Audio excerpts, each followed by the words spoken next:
All right, everyone, welcome in to the final video for the regular season. Kentucky, as you can see at the top of the standings there, 13-0. They have clinched the 1 seed in the East. We're only playing the 15 teams in the East. The only time they'll face a team from the West would be in the NBA Finals. But as it stands right now, Kentucky is 13-0. They are 2 games away from a perfect regular season. If they were to win out, and this is the reason we did it this way, if they win out, they will finish 31-0. That's if they win the NBA Finals. So as we go through the schedule here, Kentucky has only played a couple of... Actually, there's been 4 close games. Yesterday, we did 3 games, and 2 of them came down to the wire. The win over the Magic, Devin Booker hit the buzzer beater. The win over the Heat, Devin Booker hit the game-winning go-ahead 3 with about 30 seconds to play. They blew out the Boston Celtics 55-44. We're doing 5-minute quarters, by the way. And everyone is back and healthy, ready to go for the final 2 games of the regular season. And then next week, we'll start the playoffs. So we'll take you right now to Kentucky versus the Atlanta Hawks. Looks like this will be a road game. I think the remaining 2 games will be away from Rupp Arena. And Kentucky's starting lineup: Shai Gilgeous-Alexander, Devin Booker, Jamal Murray, Anthony Davis, Karl Towns. That's going to be a pretty tough lineup to beat. No one's done it so far. Let's see if the Hawks at home can do it. Atlanta, a city that I'm going to get very familiar with here this month. Nick Roush, Adam Luckett, and myself, Stephen Peak, we will be headed down there for SEC Media Days. Talk a little college football. But for right now, getting us through these summer months, trying to be a little creative here. And I've always wanted to know, really, since the NBA has been full of Kentucky players, could an all-Kentucky team run the table in the NBA? No, we're not doing a full 82-game schedule. But through these 15 games, we'll get a good idea. Okay, we don't need all of this. We'll just get right to the game. Kentucky, 13-0 on the season. They have clinched a 1 seed in the Eastern Conference. People have asked me, who's coaching this Kentucky team? In an ideal world, I would say Tyler Ulis, actually. That's who I would have. But we are underway here at State Farm Arena, which, by the way, I'm becoming a big fan of State Farm Arena. Been there the last 2 years. The first time to see Kentucky beat North Carolina, and then this past season to see Kentucky beat Duke and Cooper Flag. Both games exciting. We will be back in Atlanta, I believe, this year for this CBS Sports Classic. Is that right? Or they're playing St. John's in that. I'll have to look. I'm pretty sure we go to Atlanta again and play in this very arena. Tough 3 there, rebound by Davis. We're going to switch to the broadcast cam in just a moment. Oh, good look there from Jamal Murray to find Karl Anthony Towns for the dunk. Kentucky's ahead 2-0. After we simulate these 15 regular season games, we'll get into the real fun, and that'll be the playoffs. We'll have to take a look at the standings after this to see who Kentucky's most likely to play. But best of 7, first round, second round, conference finals, and finals. Just like in real life. And I'm going to say they're going to be the betting favorite to win it all. The 2 seed probably will be Boston, and they made easy work of them in the previous game. If you've been following this since we started it a couple weeks ago, you will know that they played their first few games without Jamal Murray in the lineup, and still we're just blowing teams out. I'm not controlling this. No one's controlling it. We're letting the computer do it. And updating the storylines and everything over on KS Board. There's a 3 from Trey Young. That makes it 4-3 Kentucky. It's their first bucket of the game. Next dead ball, I'll go ahead and I'll switch that camera angle. Jamal Murray, clear lane to the basket. Oh, blocked from behind.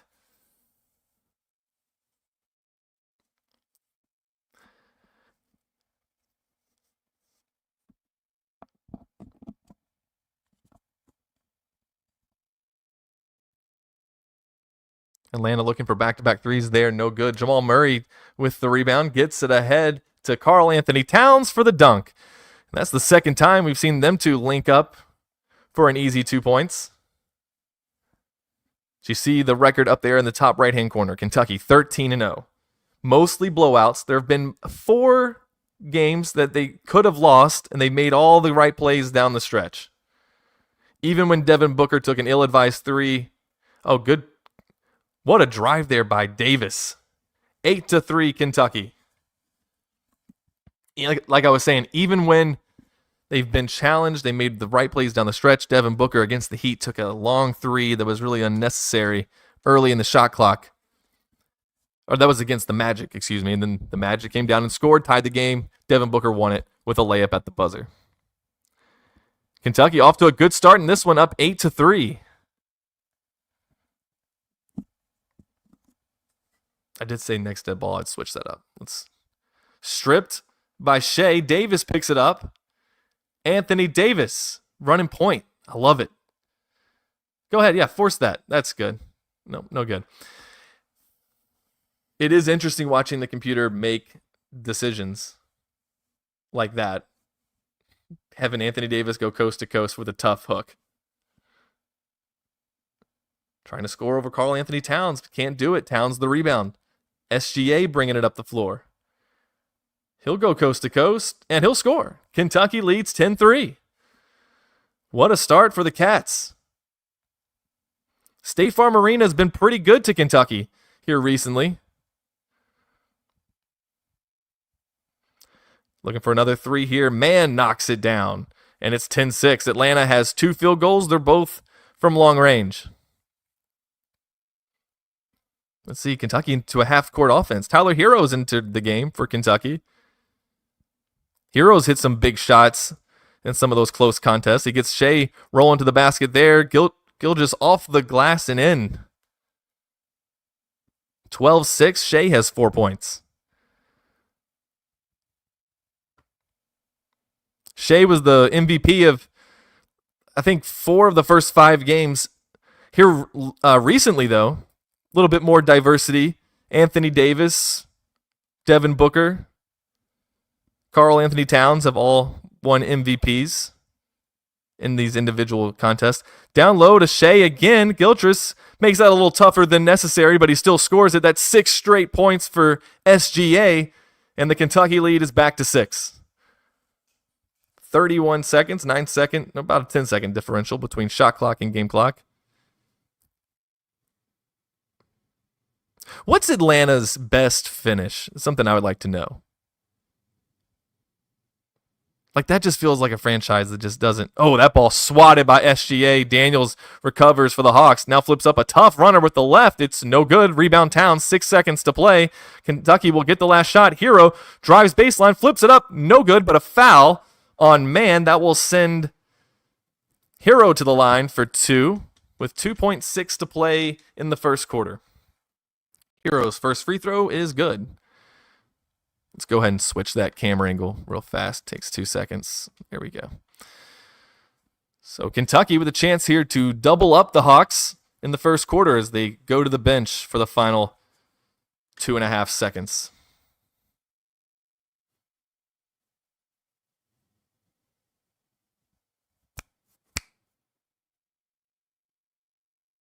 And it's 16-8 Kentucky.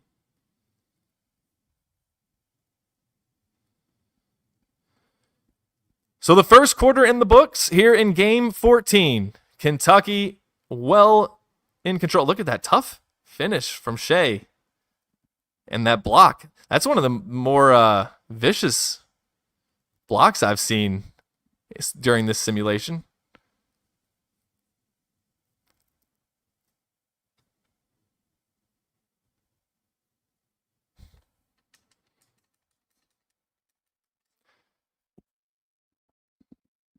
Only 2 games to get through today. We did 5 last Saturday, 5 last Sunday. We did 3 yesterday. We'll do 2 today. And like I said, we'll go to the playoffs where Kentucky's going to be the 1 seed. They've already clinched that by beating the Celtics yesterday. I think the final score made it seem a little bit closer than what it actually was. They won by 11, but they were up by nearly 20 the whole game. And here today, already up 8. Well, 6. So that jumper falls. Tyrese Maxey running point for Kentucky. They also got Tyler Hero still in the game. Bam Adebayo. There's Maxey for 3. Top of the key. No good. I think that's De'Aaron Fox. And is that Davis? Anthony Davis also in the game. The Kentucky, if you're just joining us, the Kentucky roster's stacked. Oh, get that ball, Tyler. There you go. Hero gives it up to Maxey. Maxey flips it up and in, and the lead is 8. This team will wear you down. They go to their bench, and they're full of all-stars. We will be doing something. Somebody recommended to me that we should do this, and this is a great idea. Do a best of 7 with the best Duke players. So Duke versus Kentucky. We're definitely going to be doing that after this season wraps up. Hopefully it wraps up with Kentucky winning 31 straight games. Tough finish there. Can't do it. Anthony Davis, the rebound, gets it ahead to Adebayo. To Hero, who dumps it off to Fox. The lob for Bam is thrown out of bounds.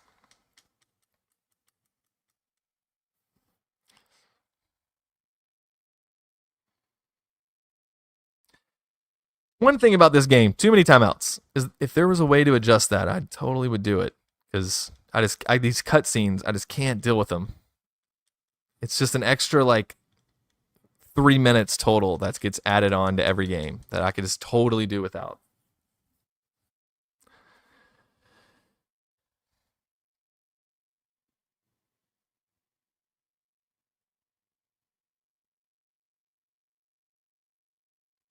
Davis, another rebound. And pushing it. He went coast to coast in the first quarter. Couldn't score. This time he does. With a tough finish with the right hand, Kentucky's doubled up the Hawks again. It's 20-10. I'm going to look up the Atlanta Hawks' best season. Because what's the biggest thing that they've won? And if you want to get in the chat, and if you know the answer to that, let me know.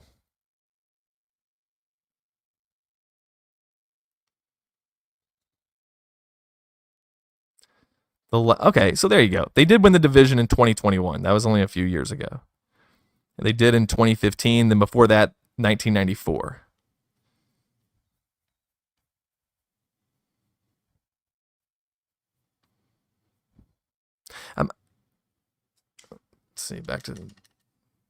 Let's see. Just trying to figure out here what Atlanta has done. I feel like this is an NBA franchise that should be better.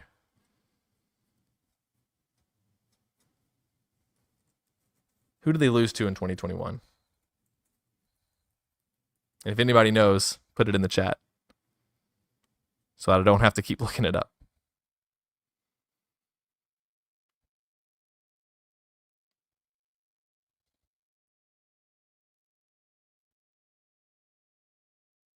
All right, so they made it all the way to the conference finals. Shows what I know.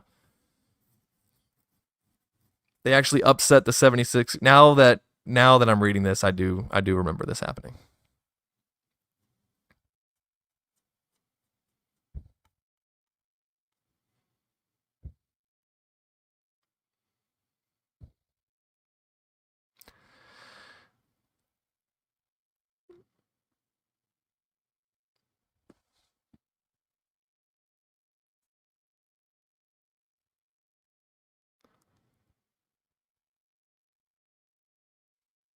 Kentucky's doubled up the Hawks again. Almost said the Falcons. Different bird. 22-11 Kentucky leads. Trying to get their 14th straight win of the season. Start out 14-0. One more game left. One more game on the schedule for today. Murray gets a screen from Bam. Drives left. Gives it back to Bam. About 19 feet away. Looks to go left. Stopped. Gives it out to Shai Gilgeous-Alexander. Gets a screen from Davis. Dribbles left. Pulls up. 19-footer. No good. Rebound to Atlanta. Shai's usually money on those wide open shots in this game. 3, they need this. No good. Rebound, Bam Adebayo. It's only a 9-point lead. It's not insurmountable. It sort of feels that way. Down low, Davis. Another tough left-handed shot. This one's no good. Atlanta's going the other way. They don't have numbers, and they'll slow things up.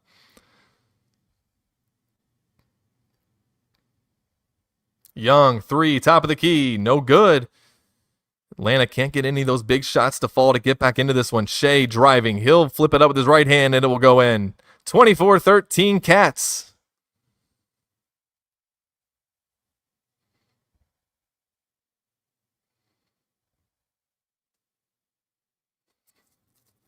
Under a minute to play here in the first half. Kentucky in control. Atlanta really needs a bucket here. This guy can give it to him.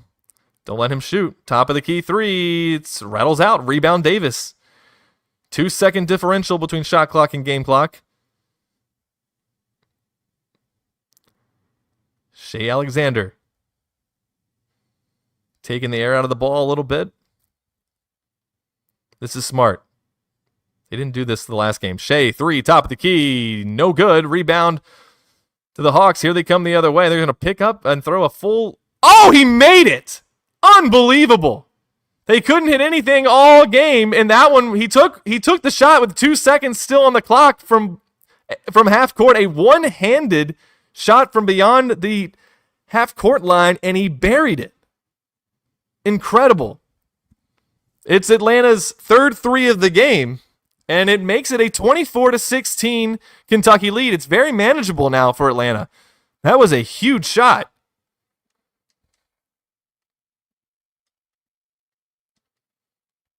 Man, would have liked to see that one again. All the times you get cutscene replays. And one time you don't. He buries one from half court. Is that Trae Young?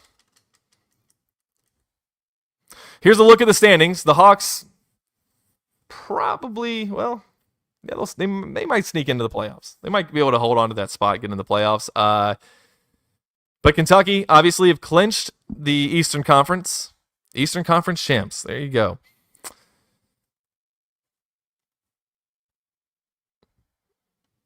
It's been the Shea Gilgeous-Alexander show for really most of the season. He has 10 points in the first half. Trae Young has 7, partially because of that 3 he threw in one-handed from half court to end the first half. And I was in the middle of saying, well, that was pretty dumb. Why did he pick his dribble up? Maybe that's his spot. Don't give him that shot. That could be his shot.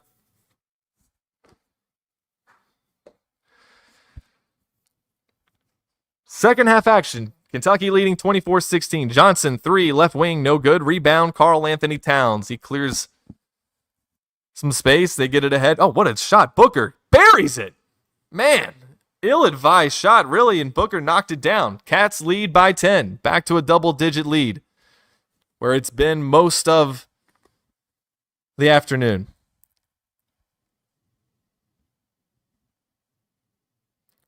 Big 3, top of the key is good for Atlanta. That cuts the Kentucky lead to 7. It's the closest it's been since the first quarter. Booker pulls up, thought about it, pump fakes, gives it to SGA in the paint. SGA kicks it out to Murray, right wing, 3, good. Good ball movement there from Kentucky to get one of the best shooters in the league, an open 3 from the wing, and he knocked it down, and Atlanta's going to take a timeout.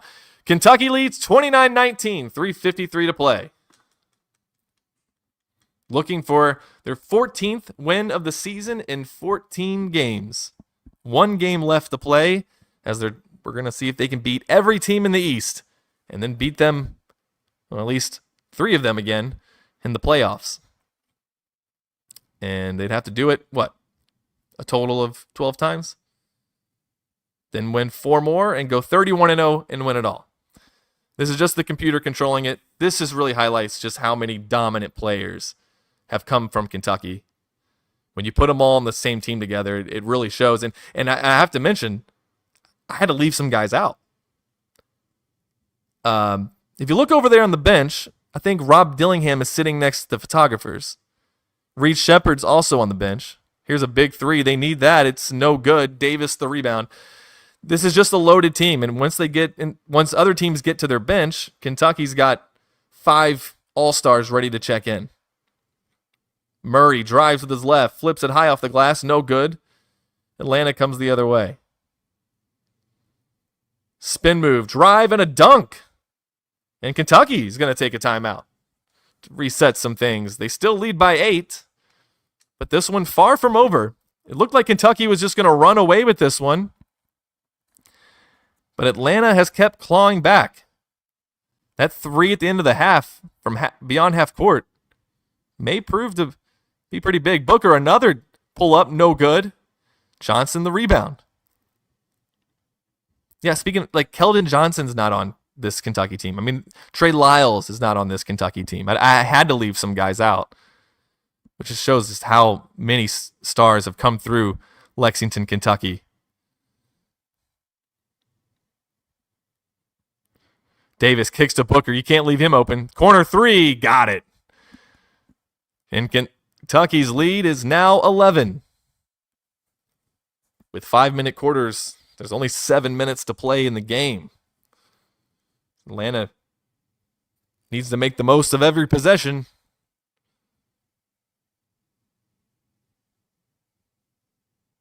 Five seconds on the shot clock. Daniels was going to have to pull. 2 seconds. 1. He lets it go. It's no good. Rebound Towns. Davis hands it off to Booker. Booker crossover. Now dribbles out near the timeline. Gets a screen from SGA. Booker, fadeaway 3. Rattles out. And if that drops, the game is probably over. Booker now 1 of 2 from 3. 2 of 6 from the field with 5 points.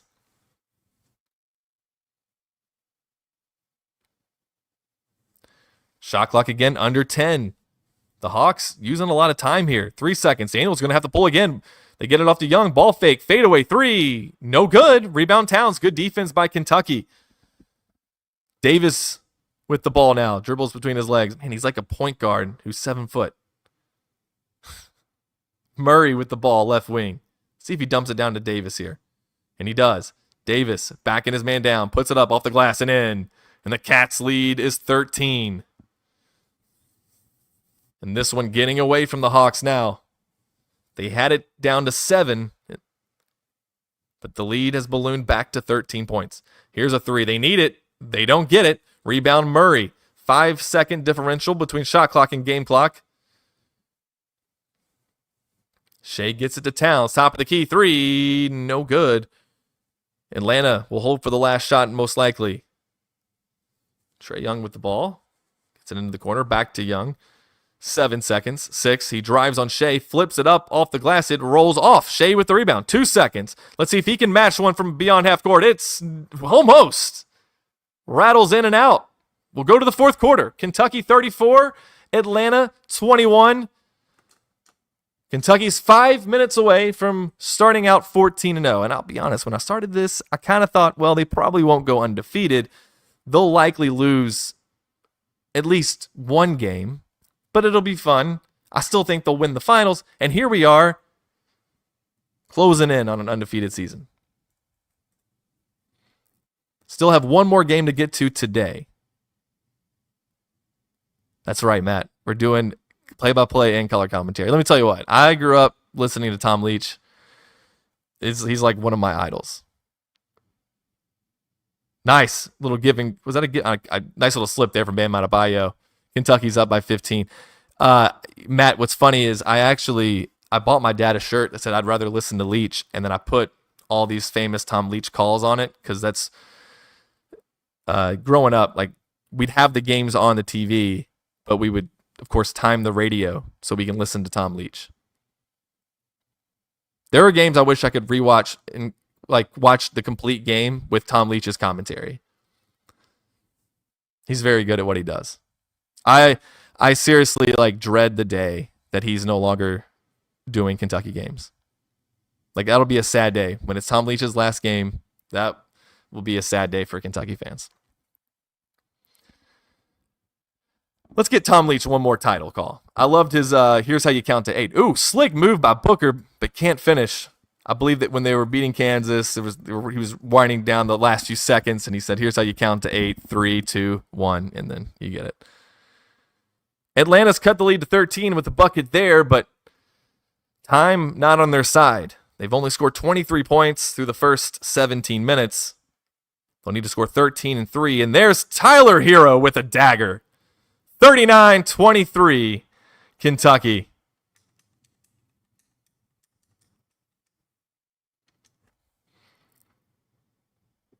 Got my 14-0 graphic already ready to rock. They'll have one more game. We have one more game today. We'll start the playoffs next week. And then we will do a best of 7 with an all-Duke NBA team.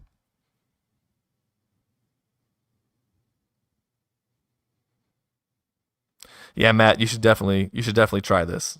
It's also because when you watch a game on TV, they're not doing it. They're doing it for a national audience most of the time, so they kind of have to talk about other things. And when it's your team playing, you really just don't. Jamal, shoot that. Top of the key, no good. You really just want them talking about your team or about the game that's happening in front of you. But when it's a national broadcast, they have to talk about all the storylines and all the other things going on. And that sometimes just drives me crazy, especially if it's a close game and they're doing that. Well, let's see if Atlanta can rally here. They've cut the lead to 11 with a 3. Picking up full court. Oh, Booker. Yeah, why not? Just throw that up. I mean, that's a terrible shot. Atlanta's got to go, though. And now loose ball picked up by Davis, and he's going the other way. 2 minutes to play. Kentucky by 11. Already clinched the East. This is just for pride at this point. Trying to finish out the season undefeated.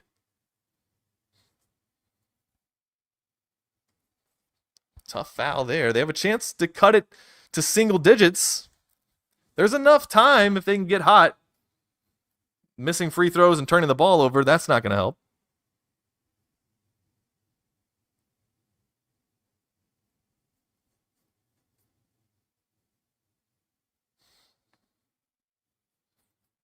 Yeah, Matt, they used to sell a radio that you could literally, there's like a little lever on it, and you just move it to how long you wanted to delay the radio feed.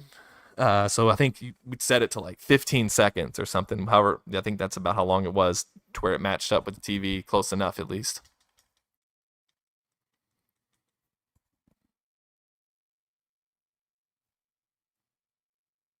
Ten-point Kentucky lead, 1:40 to play. Booker, right wing 3, no good. Kentucky taking some shots early in the shot clock. Probably won't matter, but it seems if you just hold the ball for 20 seconds, there's not enough clock to blow the lead. That's a dangerous pass. Puts it up, no good. Rebound, Towns. Atlanta's taking more time off the clock than Kentucky is. Murray, he'll drive, force a shot up. That's what you do when you're up 10 with a minute to go. But Atlanta's been unable to take advantage of any of the Kentucky miscues and bad decisions. Somebody has to shoot. Daniels won't do it there. He gets a screen. Now he'll pull, and it's no good. They get their own. Oh, he had a wide open layup. They'll kick it out for a 3. No good. Rebound Davis, and that ought to do it. Don't foul. No need to foul. Davis, runner, no good. Rebound Towns. He'll put it up and in. The lead is 12 with 30 seconds to play. Kentucky's going to improve to 14-0. Don't foul. No need to foul. Just let them run the clock out. Kentucky's going to improve to 14-0. We'll have one more game coming up here in just a moment. And playoffs will begin next week. You can follow. For updates, go to KS Board. We'll have all the schedules and everything there for the games. And there you have it. Kentucky, 14 straight wins to start the season.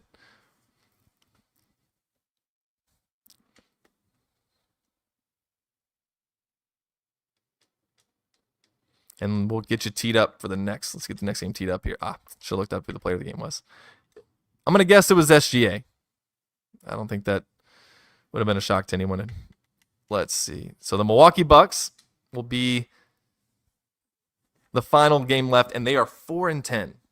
They're 4-10. So I think, I mean, look, let's set the spread. What do you think? 11.5 Kentucky? It's on the road, though. And there were trades done during the season, so they don't have even their best player.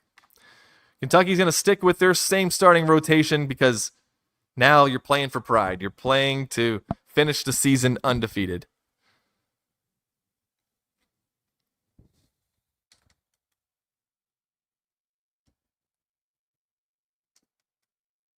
So here we go. Kentucky 14-0, Milwaukee 4-10. We'll also take a look at the bracket when this game is over. There's going to be the play-in bracket, and then Kentucky will obviously play the winner of that. But here's a good look right here of the Eastern Conference. Kentucky 14-0, obviously. So you look down, any of those teams between 7 through 10, they could possibly play. I'll tell you who they don't want to play again is the Heat, because the Heat have loaded up with some trades. If you didn't watch yesterday, they have Jokic on their team, and who else do they have? They have 2 star players. That was the game that Kentucky needed a 3 from Booker at the end of the game to win. That was fun yesterday. Yesterday we had basically two buzzer beaters. Well, 1 buzzer beater and 1 game-winning shot. If that happens in this game, then Kentucky didn't play very well. The Bucks are 4-10. Kentucky's 14-0. Shea going to get us started with a quick drive to the basket and a layup. It's 2-0 Kentucky. We've only played 15 seconds.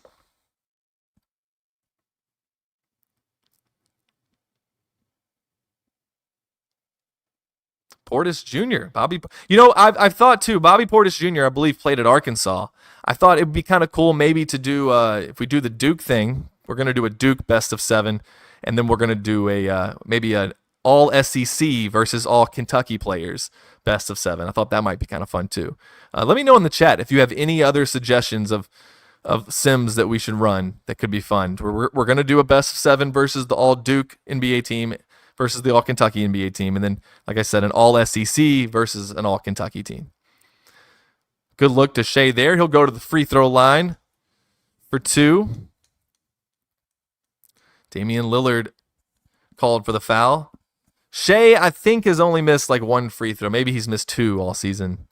As you see in the stat there, he was shooting 96% from the charity stripe. And the second one's up on the way. It's good. 6-3 Kentucky.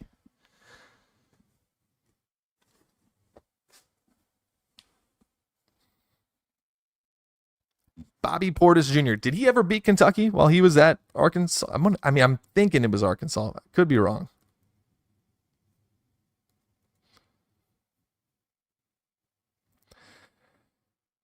Yes, University of Arkansas. I wonder if he ever beat Kentucky. Maybe he was there in 2014 when they did.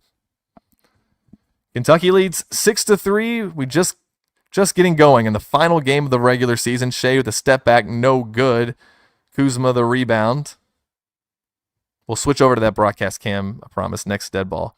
3, top of the key for the tie, splash. And the Bucks are level with the Cats, 6-6. It's our first tie of the day between the 2 games. I don't believe the other game ever got tied except for 0-0. Booker, long 2, no good. And Kentucky could be facing their first deficit of the day if the Bucks are able to score here.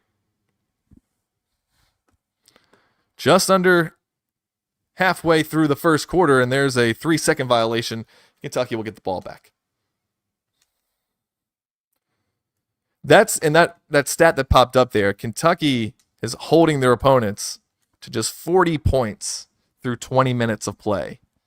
It's pretty good, and that's the length that this team has. Malik Monk played a lot early in the year, and then when Jamal Murray came back from injury, he has not been playing as much. Booker, top of the key 3, bang. 9-6 Kentucky.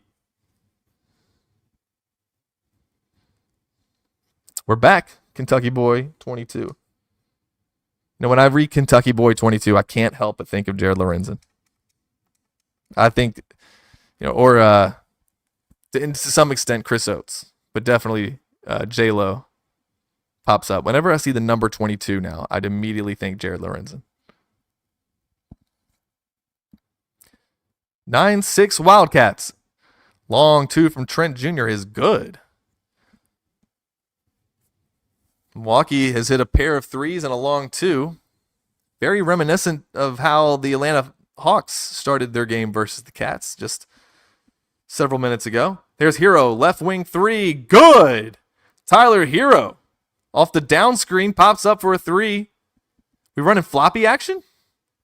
I know, Kentucky boy 22. You know what? Maybe we'll do a sim where we do like Cal's players from 2010 to 2015, and then 20 or something like that. I don't know how many of those guys are still playing. Milwaukee answers with a triple. Well, the Bucks are keeping themselves in this game. Hero looks for Davis on the slip, and he slams it home, 14-11. My number there, I'm just going to pull this up on the screen so you guys can see it. Hey, how about Jasper Johnson, though? How about Jasper? Hey, I'm telling you, every time I see this kid play, he doesn't miss. And I know, like, he's people have been critical of some of what Jasper, with overtime elite and whatever. Dude, I'm just saying, like, he's one of those guys when we go through the roster with everyone at KSR and we're like, this guy's good. And somebody will say, well, what about this guy? And one of those is Jasper. What a tough shot from Devin Booker. One of those guys that people just keep sleeping on is Jasper Johnson. And he just won the gold medal with the under-19 team. People are sleeping on Jasper, man. I'm telling you.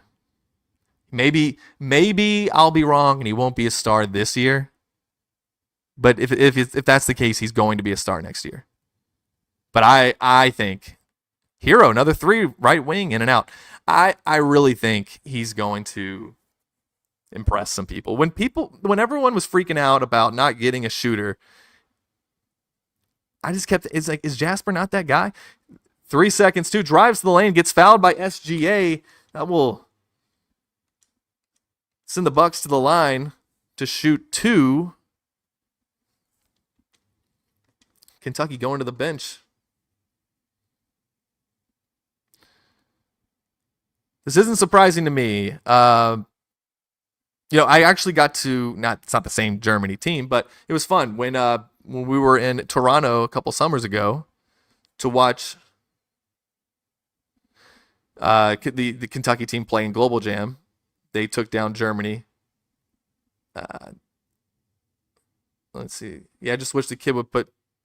Yeah, he's skinny, but for what he's going to be doing, yeah, I mean, and he will. I mean, you look at Anthony Davis. Anthony Davis was very skinny when he was at Kentucky, and if Jasper comes back next year, I think you're going to see him put some muscle on. But the way that he plays, and if you look at Jalen Lowe, like Jalen Lowe isn't, he's not like this big guy either. And I think the way Jasper's going to play,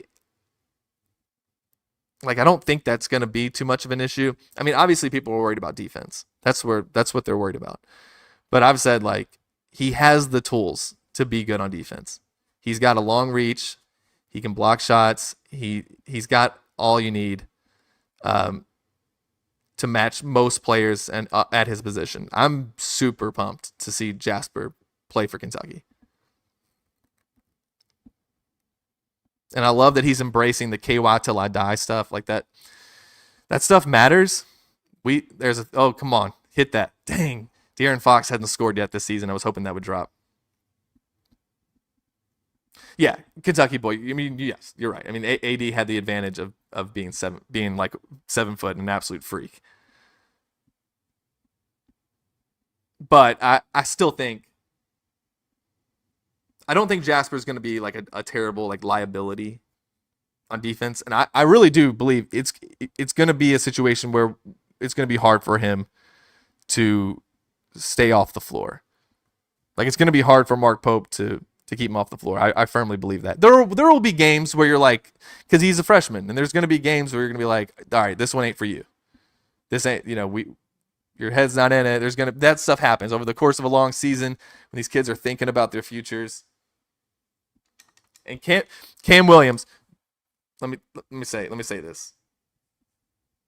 I don't know when that's two players now people have brought up in the chat that I'm absolutely sold on, that people keep looking over. I think maybe with Cam because he was like they added him the same day that they played Tennessee in the Sweet 16, so a lot of people just forget about that one. Another guy that Kentucky's sleeping on for sure. I was at the one of the open camps and was able to kind of like shoot around a little bit with Cam. These guys, I'm telling you, like when you watch them, they're just shooting around. They just don't miss. That's just how it is with like guys at that level. So it's hard to judge. Like, man, who's like really, really good? Like Malachi was like didn't miss a three.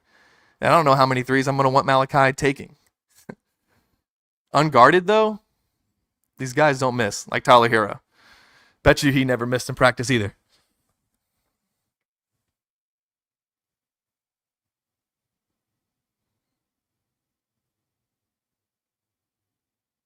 When we talked with Mo Diabate, he said this Kentucky team, the real one, not the one we're watching right now, the real one, will be the best defensive team Kentucky's had in a while.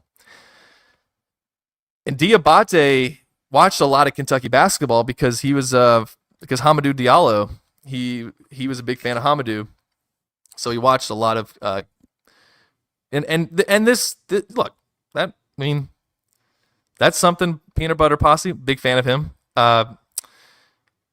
This says Lowe got trucked by ACC guards. We'll just see. We'll see. I think that Lowe is going to give you enough offensively that you're going to be able to handle anything defensively. That I don't, and also I want to believe with this coaching staff that we're going to do things defensively, kind of like we did last year with Gonzaga, switching things up, finding the defense. There's another big three from Milwaukee. They were hanging in. This is a 4-10 Milwaukee team playing an undefeated Kentucky team, and it's a 5-point game now.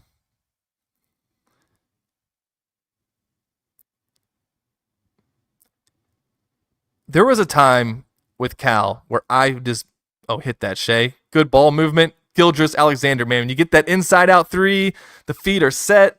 Good pass from Davis. The Cats are back up by 8. That's a big answer. There was a time under Cal where I used to be just fully confident in the coaching staff that they would make the right adjustments, that they would, switch things up that needed to be switched. They would get the right guys out there. Shea with the steal.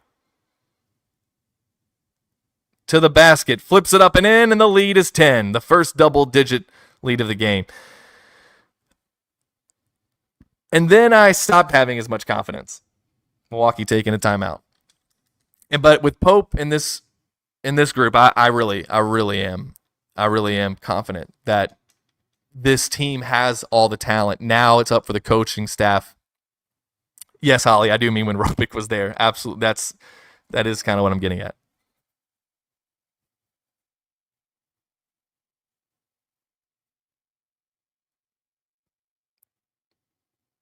I agree. Lowe will be fine. I'm confident in his abilities, and this is the most confident I've gone into a Kentucky season since COVID. Like, even good move. Murray, nice finish.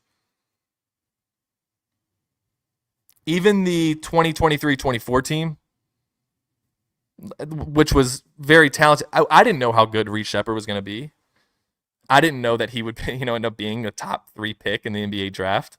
I didn't know how good Rob Dillingham was going to be. When we had people telling us Dillingham's a head case and he's not going to, I mean, people on the staff even saying that, like, I don't know. I mean, we're going to have to get control of Dillingham. And, I mean, I thought he was great. I mean, I didn't think he ever really cost Kentucky a game or anything. Booker, top of the key, no good. So in 2022, I didn't know what to expect. So really, this is like probably since going into that 2020 season, this is his most, like 2019-20. This is the most confident I've been in a Kentucky team. And I'm like,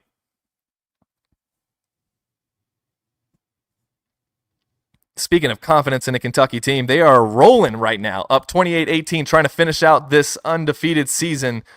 If they can hang on and beat the Bucks here, they will finish 15-0. Pope is a genius when it comes to making changes on the fly. Example, Duke game. Yes, and his attention to detail. I mean, the only thing I worry about Mark Pope is he going to wear himself out? Like, is he going to get burnt out?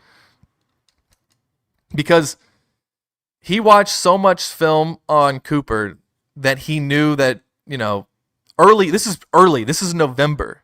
We don't have we don't have hardly any film of Cooper playing college basketball. But he knew his go-to move is to do a little spin move. And the other thing is, like, yes, Mark Pope is a genius when it comes to making those decisions on the fly. Absolutely. But you know what else? He's getting guys who listen. And when he says, hey, when he makes that spin move, crash down on it and take that ball away. And Ortega did exactly that. That's part of it. And the part of getting guys not only making the decisions, but being able to get your players to execute. That's what's been impressive. That won them games last year.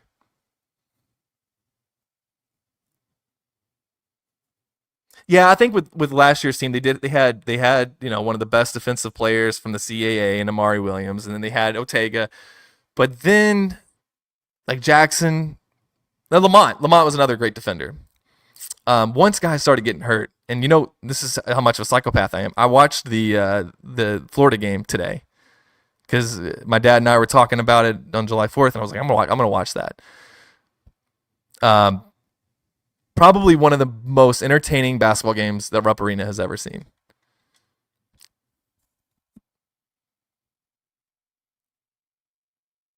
Do you think the talent upgrades make up for the experience downgrades? Yes, absolutely. And it's nothing like, I mean, would I take Andrew Carr back? Yeah, look, that team last year was they were really good. They just got hurt. Like, if they don't get hurt, if Lamont doesn't get hurt at Clemson, they probably don't lose to Clemson. If they don't lose Kirk Risa and Lamont and Jackson, I mean, that cost them at least, I would say, all of those injuries were about 3 wins worth. Oh, this is one of my favorite Twitter accounts. Big Blue Flava Flav, where do you have us finishing this? Look, here's what we have to do.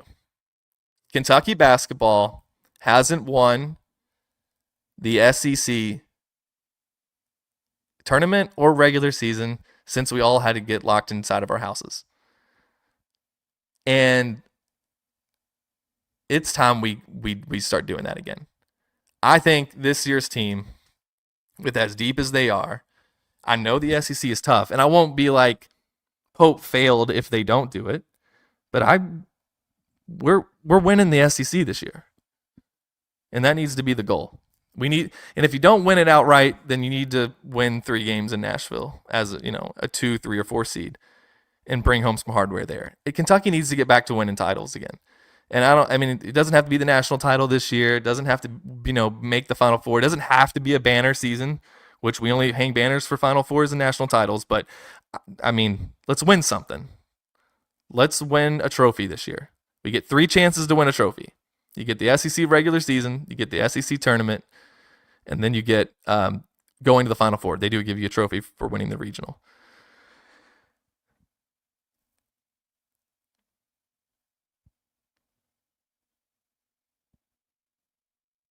I think for one, peanut butter posse, they are not. They don't think Jasper's that good.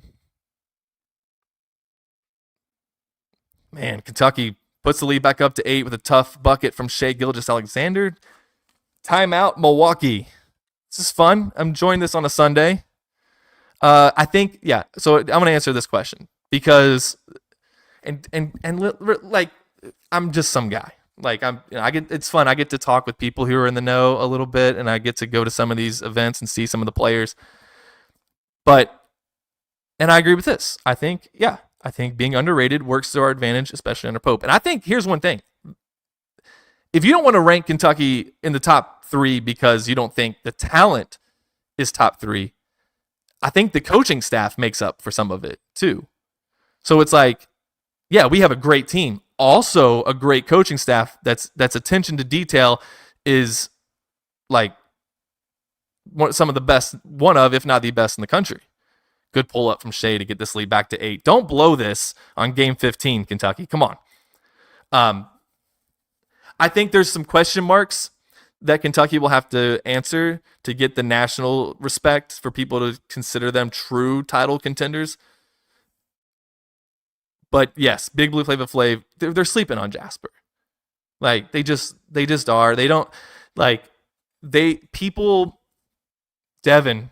No way, Devin Booker off balance, fading to his left, and he knocks it down to give the Cats an 11-point lead. They like to downplay overtime elite and say it's a lot of national guys. I've talked to them. They say this is carnival basketball. They roll their eyes and they shake their head. And there's a part of me that does it too. I can't help it. But I watch Jasper, and it's like the 3-point line is what it is. The goal is 10 feet high. The ball is the right size, even if they're using the Wilson Evo. And it goes in. Jasper's going to be good. I don't care. I don't care that he played at overtime elite. I don't care that, that they have different roles and that they focus on social media and stuff. I don't care. I watch him play basketball. He's good. You watched him today win a gold medal. He's good. Man, that's a big shot there for the Bucks to stay in this, to keep it within striking distance. Kentucky's going to take a timeout. Still leading by 9, but maybe they want to discuss some things. I wanted to have Tyler Eulis be the coach. They wouldn't let me do that.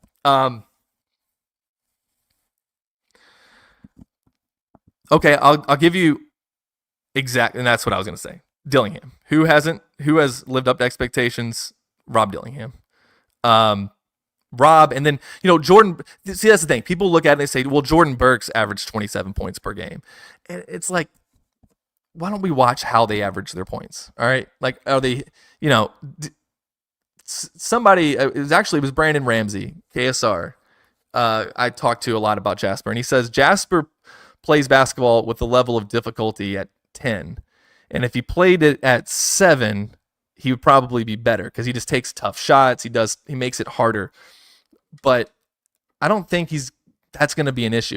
I think he's going to get a lot of open looks at Kentucky because you're going to have to guard everybody. And the Thompson twins is a good one. Yeah, there you go. So like all of the hate that these guys get for, because it's not traditional like high school route, and it's not even traditional in the AAU sense necessarily. And I think what really the traditionalists don't like about it is the emphasis on social media and getting them their all their followers and everything, and it's good for their brand, and it feels sort of like I don't know, like it's artificial. That's how they kind of describe it. So I understand the hesitancy to say, oh, if a kid was great here, will he be great in college or in the NBA? But I've watched Jasper. Like I watch him do shoot arounds. I watch him do workouts, and he's good. Like he's going to be maybe the most pure scorer that Kentucky has this year. But then if you go down the roster, I'm kind of with you guys. I don't understand why the national media isn't putting Kentucky in the highest of tiers as far as like who's a title contender. This is also true. Yeah, and I think this is going to be the most well-balanced Kentucky team that we have seen in a while. And the way Mark Pope goes out and finds players, like he said about Jalen Lowe. Jalen Lowe had to take the toughest shots. Hit this, Shay. At the horn. Oh, no good. We got one from half court last game. Not for Kentucky. 2026. Who was the... Because I don't know about Stokes. I don't know if we're going to end up landing him. Would love to be wrong. But here's the thing. I know that Rick Pitino said something about I don't even worry about recruiting freshmen anymore. And I understand why he would say that. Like, why would you run the risk? But then you see guys like Mikael Brown Jr. and you see Stokes and you think, okay, like these guys are pretty good. Wouldn't you want some of these guys? And yes, like I would take any of those guys absolutely. Yeah, and here's another one. Here's another one that JQ injury is a point of concern. I mean, it is until he's ready to go. But even if he doesn't play, like, here's how deep Kentucky is. They have a guy who played 20 minutes a game on a team that should have been in the NCAA tournament. They won, I believe they won their conference, but didn't win their conference tournament. He's 7'2", and he shot 40% from three, and he probably, I could be wrong, he probably won't play Reese Potter. Well, what if you have to play him? What if JQ can't go? And Brandon gets in foul trouble, and Malachi gets in foul trouble, and okay, I've watched a lot of Reese Potter tape recently. We're getting ready to put out a video on a breakdown of him with Brandon Ramsey. Guys, he doesn't, like, it's not all love to Eloy Vargas, a national title winner at Kentucky. He's better than Eloy Vargas. You know what I'm saying? So, like, this is so true. And as a person, DJ Wagner is great. Great kid. Jasper is so much better. Like, he is. And, like, if you ask me who would I rather have, I'm going to say Jasper Johnson every time.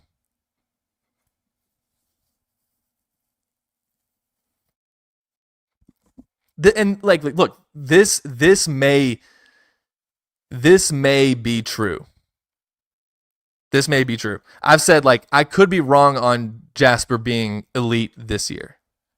Because, like people have said, he needs to probably put on a little bit more muscle, probably needs to fine-tune some things in his game. But if he's not a star this year, he absolutely will be next year, because you just look at all the skills he has. You look at his build, like he has the wingspan, he's got all of the tangibles that you need. He's not going to, even if he gets cold for a little bit, he's not going to forget how to shoot. Yeah, and so much depth in the front court. There's depth all over the place. I mean, you get a guy like Braden Hawthorne, who you're like, Braden Hawthorne goes to most schools and he plays how many minutes a game? 20 minutes a game? And most, like, there's 316 Division I schools. Braden Hawthorne could go to any of the other 315, 14 places, and he's getting tons of minutes. He goes to Kentucky, he's going to, I mean, is he going to play? Like, is he just going to, I mean, probably don't redshirt him, but is he going to play? I don't know. And that's how deep this team is. You got a guy he's talented. Like, go watch film on Braden Hawthorne when you get done watching this. Just watch it's 3 minutes. Just watch the 3 minutes. Yeah, it's the best plays, but you can see it. You can see his ball handling. You can see his jumper is smooth. Like, you can see all the things all the tools he has. I'm telling you guys, I'm buying stock in this year's team. It doesn't mean that they don't lose in the second round, like, because the tournament is random. But I expect this team to compete for some hardware this year. And like I said, there's 3 ways of doing that. You either do it through the SEC regular season, the SEC tournament, or in the NCAA tournament. Shea, it should have been an and 1. Kentucky well on their way to 15-0 though in our simulated league.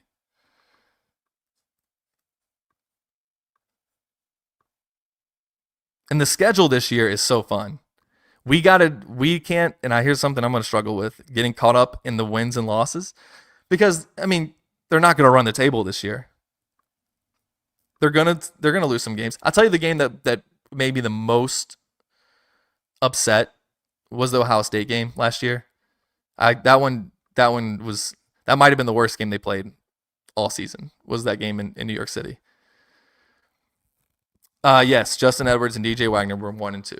Yeah, 1 and 3 depending on which one you're looking at. But yeah, and Justin, like everybody, people kind of hated on Justin, and he got good. He got pretty good by the end of the season. By the end of the year, Justin Edwards was really good. That team by the end of the year was ready to go to a Final Four, and they just got to the postseason, and it's unbelievable that team didn't win a game after beating Tennessee at Tennessee. They won 7 of their last 8 games. Their only loss in that stretch was a buzzer beater at LSU, or else they won the last 8. They probably get a 2 seed if they do that because the LSU loss hurt them. Yeah, and I'm not surprised. Edwards is doing well in the NBA.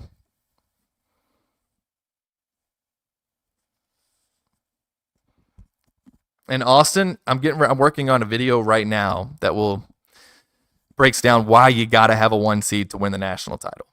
Now you don't have to.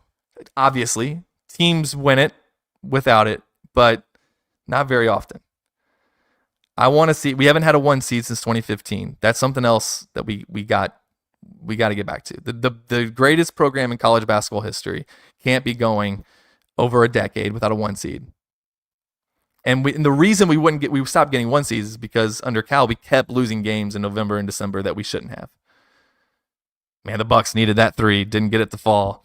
This has been fun, guys. Just sitting here talking about Kentucky basketball. I can do this all day.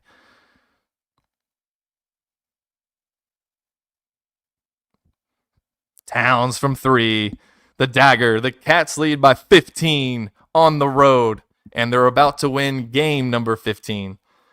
This has been fun. Goes to show getting away from Cal helps players develop. Yeah, but I will say, and Justin did get better during that season. And if you remember that Alabama game, he was like, he scored 28 points, didn't miss a shot. And that's true. So many NBA stars that are mediocre here. This is true. Or at least I don't know, mediocre might be a little harsh. Like they just weren't, because they were 18-year-olds. And what happens with 18-year-olds is they come in and they're not really ready for this, right? So then we lose a game in November that we shouldn't. We lose to Seton Hall on a neutral court, or we lose to Evansville at home. And then we get to the end of the season and we have a really good team, but because we lost those games, we can't be a 1 seed. So now we're a 2 seed or a 3 seed, and then we're playing St. Peter's or Oakland, or we're running into, that was the most frustrating thing of the last 10 years of the Cal era, was him having really good teams that would lose games early on because there was no team continuity. Thank you, Big Blue Flav. Well, I'm barely paying attention too, but it's because I'm not even worried. Kentucky's up by 15. Getting ready to improve to 15-0. We will have the playoffs for this next week, so just be on the lookout here on KSR YouTube. We're going to try to finish this before we have to get off to SEC Media Days on July 14th. If not, we'll finish it up as soon as I get back. But hopefully there's only 16 games left, because we'll just win each series 4-0.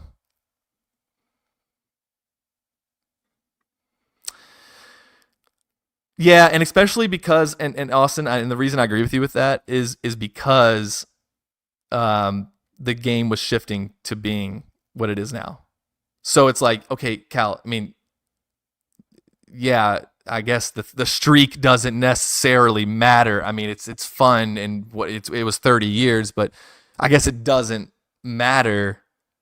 But what matters is that you're not adapting to, we saw Villanova just pouring in threes in that tournament that year when they blew through everybody. And we're like, okay, but the game's kind of shifting to that. Maybe we should load up on some shooters. And with all due respect to Jared Vanderbilt, who is in the NBA, is doing great, but we should have guys who can shoot threes.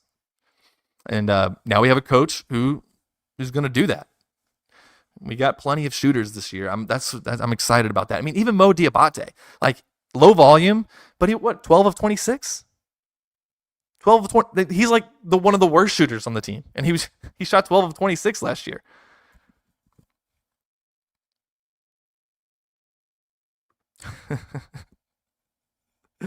Yeah. That was a rough day.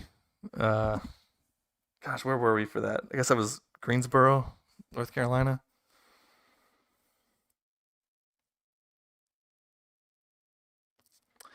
Peanut Butter Posse, I did a video on this, and it's the stat that I'll never get out of my head. Devin Booker played 20 minutes against Wisconsin and didn't shoot a three. Didn't shoot a three, but Kentucky's 15-0. He shot some threes during this stretch, and the Cats are 15-0. I will never, ever, ever forgive the coaching staff. Now, Cal has done wonders, and for Kentucky's international brand, I will always appreciate Cal for winning a national title and for doing all the things he did to make Kentucky or continue the legacy at least. But all the guys who say Kentucky is their dream school, they're saying that because they watch Calipari's teams. So salute Cal. However, that game versus Wisconsin to only shoot, I mean, we shot 3 threes for the first 39 minutes. And you know what we shot? 3 for 3. They were 3 for 3 from 3 and didn't shoot anymore until the last. They were 3 for 3 from 3 with 19 minutes to go in the second half. Didn't shoot another one until they were down by 5. So that's the stat that just it just blows my mind every time. All right, there you go, 15-0. Kentucky. I didn't eat cheese for a month after that Wisconsin game. I don't even know what I did for the I remember the Monday going to work and I'm walking in and I was listening to Matt Jones on KSR, and his intro to the show was just and it was raining. I was working in Louisville, Kentucky, and it was raining, and I remember walking into work, and it's just a gloomy day, and Matt's like, this should have been the most anticipated game in all of college basketball history. And he's like, 39-0 Kentucky versus Mike Krzyzewski and Duke for the national title. And it just would have been the biggest college basketball game ever. And I remember him saying that, and I just wanted to throw up. And it was like, nah, this isn't real. This isn't real. I'm not really, this is like some dream, because it just, for what was on the line, it just, it hurt so much. And we to never be back to the Final Four since then. Like when we finally get to touch that floor again and see that Final Four floor with Kentucky players on it, it's just like, I don't know. I'm going to have all these weird emotions because of just how long it had been, but just also knowing the last time was the potential to go 40-0. And really the shot clock violation, that one will always stick out. I mean, of course you fix the rule the next year. That sucks. But I still say that 38, don't you guys think in the rafters of Rupp Arena, it just says Final Four 2015. And to me, that is just an incomplete banner. I mean, they went 38-1. They went 31-0 in the regular season in a power conference. I don't think we're ever going to see that again. I feel like there should be something else on that banner that says undefeated regular season. There's only been 2 in Kentucky's history. 1954, they went 25-0, but because they had seniors on the team who had graduated in the fall, they were ineligible for the postseason. They changed that rule the next year too. So Kentucky got robbed by the NCAA for 2 undefeated seasons and national titles. Austin, I didn't cry. I just felt this overwhelming, I don't even want to call it sadness. It was shock. It was it was kind of no way they're going to go 40-0. Even when they went to the tournament undefeated, it was man, that's kind of crazy. No way they'll go 40-0. And then they go there, then you're right there. So you're not going to lose to Wisconsin. I know Wisconsin isn't going to be the team that does it. If anybody, it'll be Duke in the title game, but it ain't going to be Wisconsin. I felt like in a state of shock and just overwhelming like gloominess of that following Sunday and Monday. The Sunday scaries it didn't hit any harder than in 2015. And I remember turning the championship game on in 2015. I watched all of it, and I don't remember anything because I was just out of it. Just like I can't believe this game doesn't. I couldn't believe it. Kentucky's not on the floor. How are we talking about this? It's been 10 years. It's been over 10 years. It's crazy.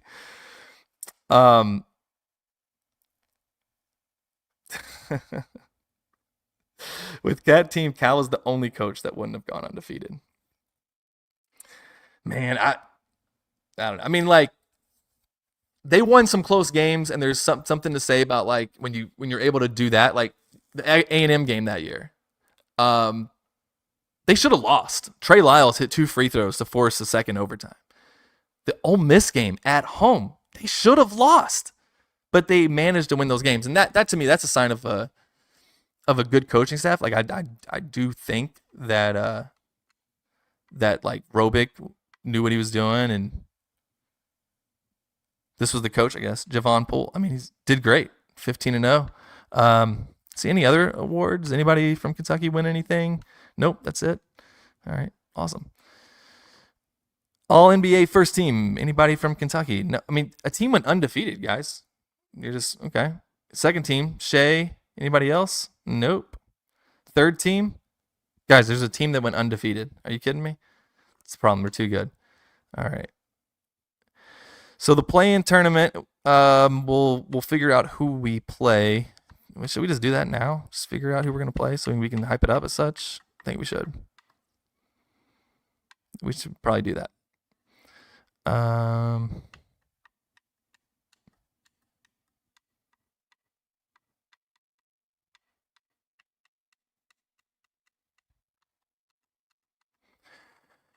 Let's see.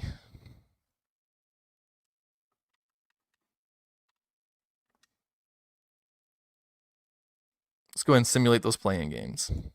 Oh, let's play Atlanta again. Okay. So it'll be Kentucky versus Atlanta. We'll have that game for you this coming week. At some point, I'll give a heads up on Twitter. You'll see it here on the KSR YouTube channel. Okay, before we go, I want to bring. This is a good point. I brought this up several times. Not only Terrence Jones and Miller, but Deron Lamb. And yet, I believe Deron Lamb probably leaves also, if not for the lockout. And Terrence Jones definitely. I think his mom even said. And that's probably true. Now I wonder though if he hadn't won one, is he in the Hall of Fame yet? So is there like something to be like? Is he motivated to win one? That's the only thing about that because there's a lot of years, and Cal probably that's good enough to like. It would have been interesting. It really would have because I don't know. Maybe he goes out and he gets other players. But yeah, it does feel like without Terrence Jones, Darius Miller, and Deron Lamb, they probably don't win it. And there's another one breaking our 13-year Final Four drought record. Well, yeah, but you could argue the team could be better next year. And I still think like getting to the Final Four.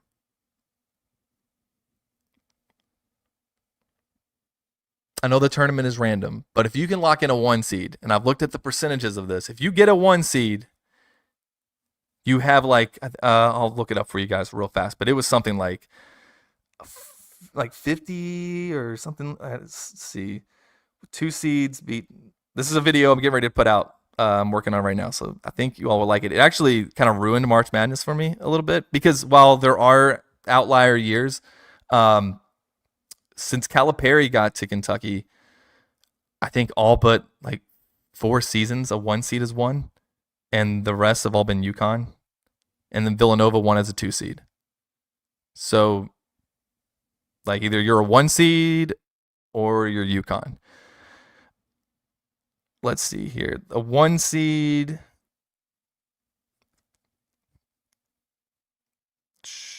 Sorry, this is not entertaining at all. I'm just going through the stats I had here.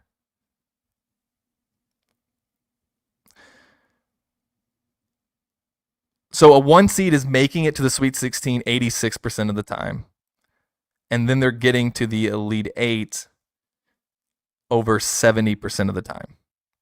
And a 2 seed is making the Elite 8 44% of the time. So that's a 26% gap. Pretty significant. So you want to be a 1 seed. If this team can get a 1 seed, I trust Mark Pope and this coaching staff that they can get them across the finish line there and get Kentucky another banner. And when they do, when they are tearing down the nets, possibly in Indianapolis, here in how many months? 9? I'm going to think about this past year's team and the foundation that they laid. I mean, the foundation got us to a point where it showed how successful Mark Pope can be. It showed how the system works. And, I'm so excited that Ansley Almanor is playing for La Familia because I wasn't ready for him to be done playing basketball. So I'm excited that he'll be back for that. And we will be back next week. Kentucky, Atlanta, best of 7, winner to the Eastern Conference semifinals, where they will face either the Chicago Bulls or the Boston Celtics. The Celtics fell to a 5 seed. They were the 2 going into the last week. So yes, Big Blue Flava Flav, love Ansley. I was living vicariously through him. I've never met a player who was like, I can't believe I'm here. I can't believe I'm playing at Kentucky more than Ansley Almanor. So that was so awesome, especially when he hit those 3 straight threes versus Mississippi State and had that big game versus Tennessee. So go Cats. We will see you guys next week to finish, or to get through the first round. And as my voice cracks there, we will see you next time.